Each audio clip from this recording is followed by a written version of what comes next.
Bonjour à tous, au lendemain de la marche blanche en hommage à Liana, des milliers de personnes se sont mobilisées hier devant près de 200 tribunaux en France. Ils étaient 500 à Chalon-sur-Saône, 300 à Besançon, 200 à Dijon, plus d'une centaine à Dole et Lons-le-Saunier. Les associations de protection de l'enfance comme les citoyens pointent du doigt la responsabilité de la justice dans cette affaire et demandent notamment une meilleure protection des enfants face aux violences sexuelles. Sophia Antoine est représentante en Occitanie de l'association Move Enfants. Aujourd'hui, on est venu pour manifester notre colère, pour interpeller le gouvernement, pour réclamer plus de moyens, mais surtout pour exiger qu'un principe de précaution soit appliqué, que le doute arrête de favoriser les parcours des pédocriminels. Il y a énormément de barrés en France qui sont protégés par un système qui est lent, qui n'applique pas les mesures, qui ne protège pas les enfants. Ce qu'on veut, c'est du soin, ce qu'on veut, c'est de la qualité, ce qu'on veut, c'est vraiment une écoute particulière pour les enfants. On réclame ça de façon quotidienne avec un budget de 3,5 milliards dédié à la protection de l'enfance et que les enfants soient crus. Ça, c'est très important parce que la présomption d'innocence avec la lenteur de la justice protège les sérioles pédocriminels. Les obsèques de Liana auront lieu vendredi à 14h30 à Fleurance dans le Gers.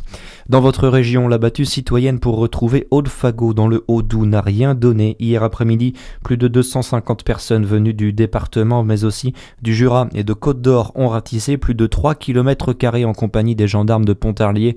L'infirmière de 44 ans est portée disparue depuis le 31 mai. Son véhicule a été retrouvé jeudi à Jougnes où a eu lieu la battue. Mouvement de grève à la SNCF demain, les syndicats demandent notamment une hausse des salaires. En Saône-et-Loire et en Côte-d'Or, 2 circulations ferroviaires sur 3 seront assurées du côté du réseau Mobigo et TGV.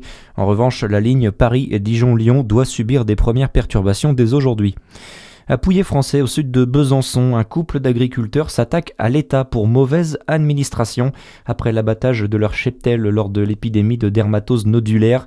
Selon France 3 Bourgogne-Franche-Comté, 83 vaches avaient été euthanasiées en décembre dernier après un cas positif au sein du cheptel, pourtant vacciné depuis plusieurs semaines.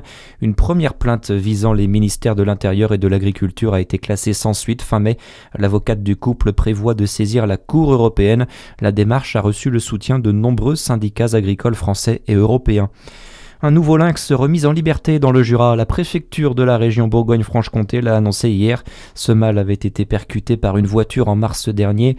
Après avoir été pris en charge et réhabilité par le centre Athénas, il a été remis dans son milieu naturel le 1er juin sur le secteur de Moiran en montagne. C'est le 5e individu relâché depuis le début de l'année. Et puis une équipe de France sur courant alternatif hier soir contre l'Irlande du Nord. Victoire 3-1 avec un triplé de Michael Olysée. De quoi rassurer un peu après la défaite de la semaine dernière contre la Côte d'Ivoire. Les Bleus s'envolent demain pour la Coupe du Monde aux États-Unis. À suivre votre météo sur Fréquence Plus. Très bonne journée à tous.